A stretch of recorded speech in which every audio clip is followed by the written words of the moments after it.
Hello everyone, good morning. Welcome to my channel Anjali unfiltered life. तो आज ये जो मेरा व्लॉग है ये संडे का व्लॉग है और मेरे व्लॉग की शुरुआत हुई है मेरे भगवान जी की पूजा को कंप्लीट करते हुए। उस दिन मैं अपने मंदिर भी गई थी, जो कि मैंने अभी आपको दिखाया। ये मैं मंदिर लौटते हुए, क्योंकि बाकी दिन तो मुझे समय मिलता नहीं है और मैं सोचते सोचते मेरा समय भी निकल जाता है, तो मैंने सोचा आज तो मैं ज़रूर जाऊंगी। सभी सो रहे थे, मैं उठ के अपना पूजा करके मैं मंदिर चली गई। अभी मैं ये लौटी तो ये फ्लफ़ी भूल गया था कि शायद मैं घर से ही 5 मिनट के लिए मंदिर गई थी, वहाँ से मैं रिटर्न हुई हूँ। उसके बाद फिर मैं यहाँ लग गई अपने किचन में सुबह के नाश्ता बनाने में। वो मेरी सास थी, अब है मतलब, जो अभी उन्होंने साफ़ सफाई मतलब मुझे बर्तन धुल के दे दिया था, पोहा बनाना था। आज मेरे यहाँ मेरे घर का क्या हाल है ना, वो कोकिला नहीं पूछती है आज घर में क्या बनेंगे, पोहे, बस वही वाला है मेरे यहाँ। मेरे यहाँ सबसे सिंपल टेस्टी और मतलब सभी लोग झटपट जो नाश्ता है वो पोहा ही बन जाता है। और भाई ठंड है, हम बनारसी हैं जैसा कि मैंने बता रखा है, शायद बताया हो। हमारे यहाँ सबसे जल्दी पोहा मान लीजिए, यहाँ यूपी में, नहीं तो हमारे यहाँ तो चूड़ा मटर कहते हैं। तो मैं भी यूपी बनारस में ही पड़ता है, बट फिर भी हमारे यहाँ चूड़ा मटर ही कहते हैं। तो ये मेरी काम वाली भाई है, वो साफ़ सफाई कर रही थी, चूड़ा मटर बन गया, हमने नाश्ता कर लिया। ये मेरे हस्बैंड का कॉल था, मैं उस कॉल पे लगी थी अभी, उनसे बात करते हुए। सुबह सुबह उनका कॉल आ गया था, फिर मैं अपने दूसरे काम में लग गई। ये कुछ ना कुछ काम लगा रहता है फ्लफ़ी का अपना, कुछ ना कुछ। ये देखिए लड़ाई, देखने में ये कितना क्यूट है लेकिन ये इतना लड़ता है। आप कभी मैं इसकी ना रियल वीडियो भी दिखाऊंगी जब ये गुस्साता है या लड़ता है। अभी मैं छोटे छोटे वीडियोस बना रही थी तो उस बीच में ये आ गया था।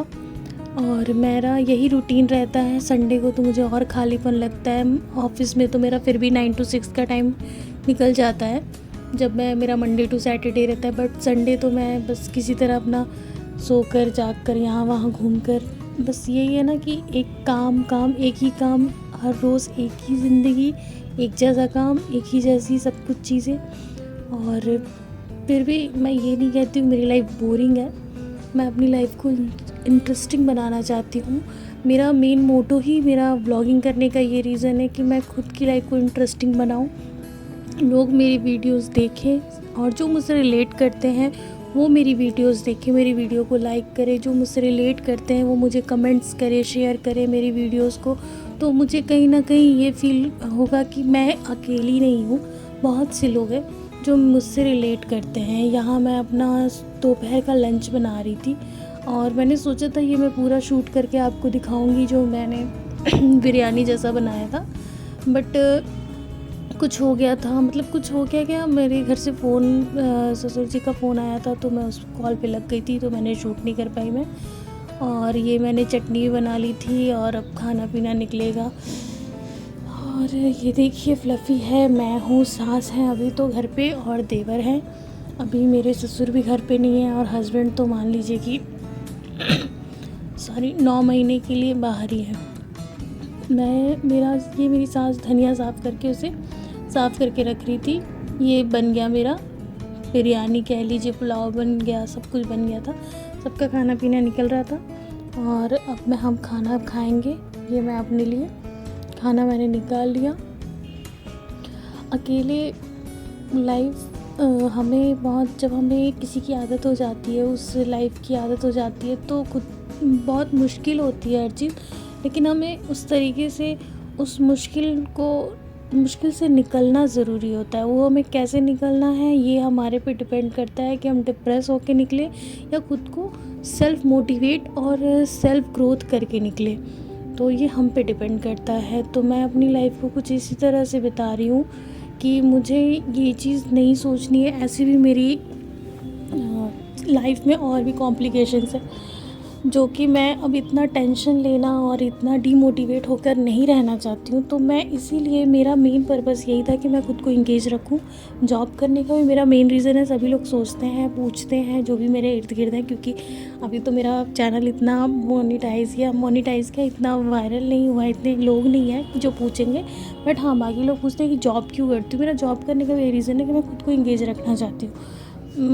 आप खुद समझ सकते हो कि एक लड़की जो अपनी फैमिली से दूर है, फिर सिर्फ ससुराल में सबके साथ, ससुराल वालों के साथ ही रहना, हस्बैंड भी बाहर, तो उसके लिए थोड़ा मुश्किल होता है। तो मैं सारी चीज़ों को बना के रखने के लिए ही अपनी जॉब को और अपने आप को इंगेज करके रखना चाहती हूँ। ये मैंने गोभी का पराठा बनाना शुरू किया था, तो मैं आपको नॉर्मली बता भी देती हूँ कि मैंने गोभी ग्रेट कर लिया था, मटर ग्रेट कर लिया था, शिमला मिर्च ग्रेट कर लिया था और ग्रेटर में ही किया था।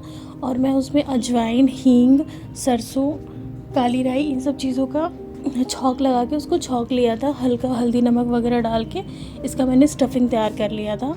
और ऐसे ही मेरे यहाँ गोभी के पराठे बनते हैं, कच्चे भी बनाए जाते हैं, बट मैंने अपने जैसे मेरी मम्मी बनाती हैं अजवाइन वगैरह डालकर, वैसे मैंने बनाने की कोशिश की थी उस दिन और काफ़ी ही टेस्टी बना था। इस गोभी के पराठे के रेसिपी में मैं आपको अपने घर के भी तरीके से दिखाऊंगी और मेरी सास किस तरीके से गोभी के पराठे बनाती हैं, मैं दोनों तरीके से दिखाऊंगी। ये जो मैं दिखा रही हूँ कि उसको गोल सा कटोरी जैसा बनाकर भरना और बेलना, ये मेरी मम्मी बनाती हैं बिल्कुल वैसे ही भर के और कटोरी में जैसा बनाकर भर के बेल कर उन्हें अच्छा लगता है। ये मेरे माँ के साइड का रेसिपी है, या मानकर चलिए कि एक तरीके का तरीका है। ये मेरी सास के तरीके का है, डबल रोटी जैसा बना दो, एक रोटी के ऊपर, और वो कहती है कि झंझट नहीं रहता और जल्दी से जल्दी बड़े बड़े पराठे बन जाते हैं। तो ये मेरी सास का तरीका है, तो मैंने दोनों बनाकर आपको दिखाया, जो कि मैं कर रही हूँ अभी। यही सारे काम हो रहे हैं धीरे धीरे, और कहीं ना कहीं ये देखिए मैं इसे कट करके और अब मैं अपनी सास को दे रही थी। ये मैंने चटनी बनाई थी, चटनी की रेसिपी वही है, टमाटर, धनिया, मिर्ची, लहसुन, अदरक, बस। और ये झाड़ू लगा लिया। मेरा सारा दिन तो 24 घंटे, मतलब मैं 24 घंटे से 12 घंटे झाड़ू ही लगाती रहती हूँ। चलिए मैं खाना खा रही हूँ अकेले। Thank you for the watching. Like, share and subscribe my channel. मेरे चैनल को सपोर्ट करें प्लीज़।